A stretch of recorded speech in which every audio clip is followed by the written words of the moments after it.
प्रिय मित्रों, नमो नमः। आप सभी का संस्कृत प्रिय क्लासेस में स्वागत है। मित्रों, आइए आज हम सभी अभिज्ञान शाकुंतलम के श्लोक चतुष्टय को सीखते हैं, यानी इनका वाचन सीखते हैं कि इन श्लोकों का, इन चारों श्लोकों का किस प्रकार से वाचन किया जाएगा और ये कौन कौन से श्लोक हैं और यह श्लोक किस छंद में है। तो ये चारों श्लोक मित्रों शार्दूल विक्रीडित छंद में है। और अब आइए शार्दूल विक्रीडित छंद के लक्षण को पहले सीख लेते हैं। इसके बाद इन चारों श्लोकों का हम सभी वाचन सीखेंगे कि किस प्रकार से वाचन किया जाएगा। तो शार्दूल विक्रीडित छंद है, इसका लक्षण है कि सूर्यास्वैर्यदिमः सजौ सतत गाः शार्दूल विक्रीडितम्। सूर्यास्वैर्यदिमः सजौ सतत गाः शार्दूल विक्रीडितम्। सूर्यास्वैर्यदिमः सजौ सतत गाः शार्दूल विक्रीडितम्। सूर्यास्वैर्यदिमः सजौ सतत गाः शार्दूल विक्रीडितम्। यहाँ पर मित्रों श्लोक में यहाँ इसके लक्षण में बताया गया है कि सूर्यास्वैर्यदि, यानी कि सूर्य के अश्वों के, यानी कि सूर्य के 7 घोड़े माने गए हैं, सूर्य के 7 अश्व माने गए हैं, यानी कि 7 और 12वें अक्षर पर यति होती है। और मह का अर्थ है मगड़ से, स का अर्थ है सगड़ से और ज का अर्थ है जगड़ से। तो ये म और मह का अर्थ है मगड़ से और ये स का अर्थ है सगड़ और ज का जगड़ से। तो ये द्विवचन में है, इसलिए यहाँ पर सजो हो गया है। और यहाँ पर स का अर्थ है सगड़ से और त का अर्थ है तगड़ तगड़, यानी 2 तगड़। और गा का अर्थ है गुरु से, यानी 1 गुरु से।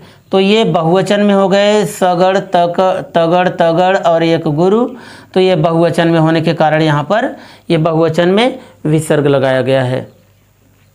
तो यहाँ पर बताया गया कि जिस छंद के प्रत्येक चरण में एक मगड़ आता है और एक सगड़ तथा जगड़, सगड़ और 2 तगड़ आते हैं तथा 1 गुरु रहता है अंत में, तथा अंत में 1 गुरु होता है और 7वें अक्षर पर तथा 12वें अक्षर पर यति होती है, उसे शार्दूल विक्रीडित छंद कहते हैं। उसे शार्दूल विक्रीडित छंद कहते हैं।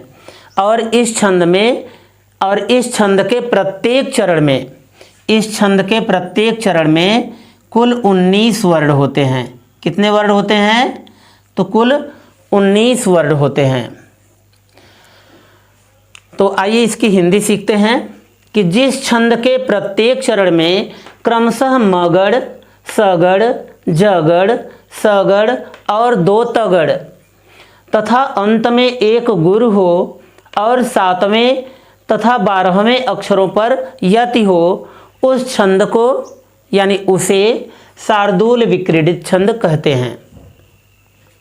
जिस छंद के प्रत्येक चरण में क्रमशः मगड़, सगड़, जगड़, सगड़ और 2 तगड़ तथा अंत में 1 गुरु हो और 7वें तथा 12वें अक्षरों पर यति हो, उसे, यानी उस छंद को शार्दूल विक्रीडित छंद कहते हैं।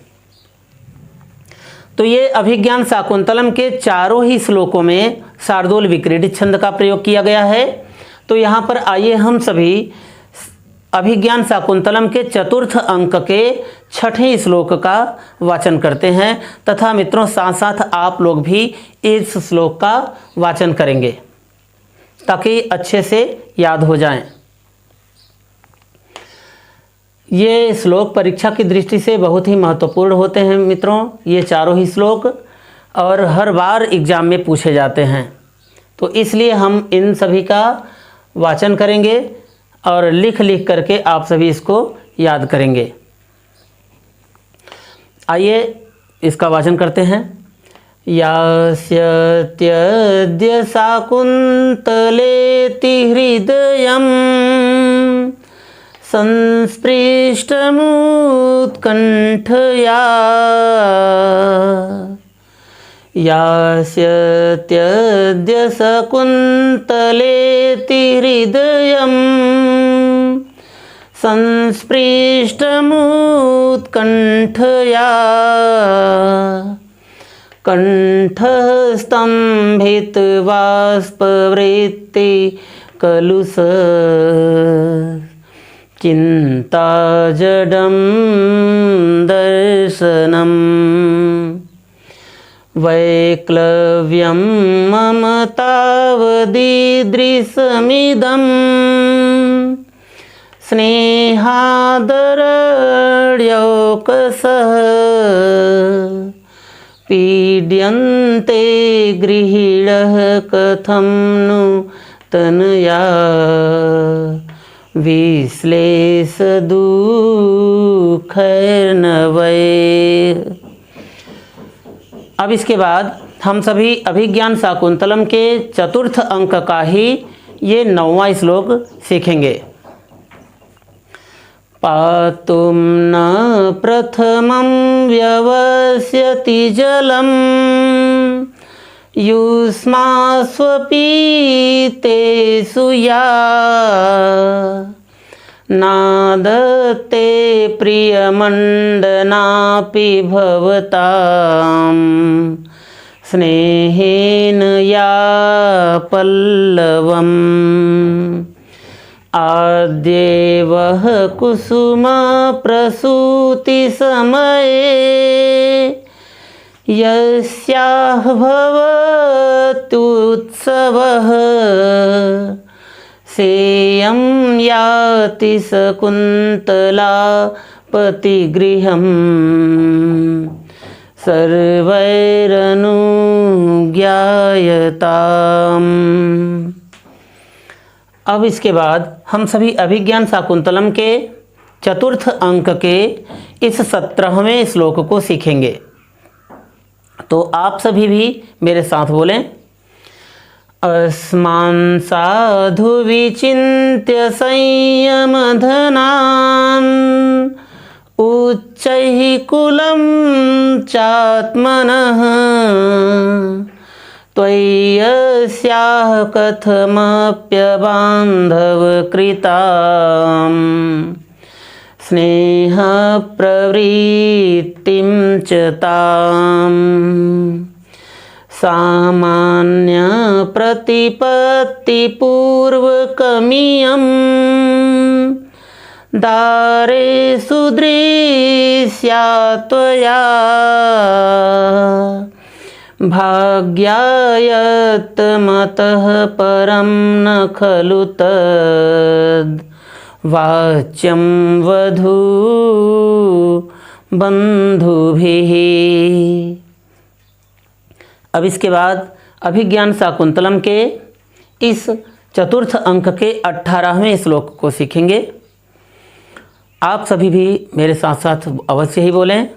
शुश्रूषस्व गुरून् कुरु प्रिय सखी, वृत्तिं सपत्नी जने,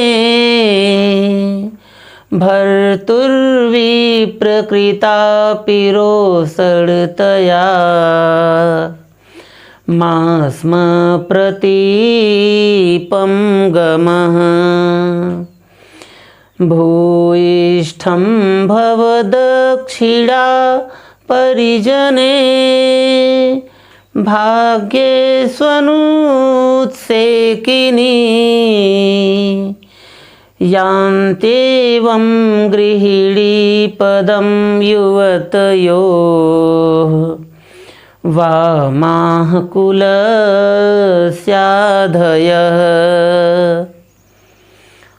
तो ये अभिज्ञान शाकुंतलम के ये चारों श्लोक ही बहुत ही महत्वपूर्ण है मित्रों। कि अभिज्ञान शाकुंतलम के चतुर्थ अंक का ये छठा श्लोक, 9वां श्लोक, 17वां श्लोक और ये 18वां श्लोक, ये चारों ही श्लोक बहुत ही इम्पॉर्टेंट होते हैं। तो आप सभी भी इसको अच्छे से याद कर लीजिए। आशा है कि मित्रों आपको ये वाचन पसंद आया होगा और आप सभी भी इसी प्रकार से इसका वाचन कर करके यानी इसको बोल बोल करके पढ़ेंगे और पढ़ने से ही आपको अच्छे से याद हो जाएंगे। हो सके तो आप सभी इसको लिख लिख करके याद करने का प्रयास कीजिए। मिलते हैं अगले वीडियो में, तब तक के लिए नमो नमः।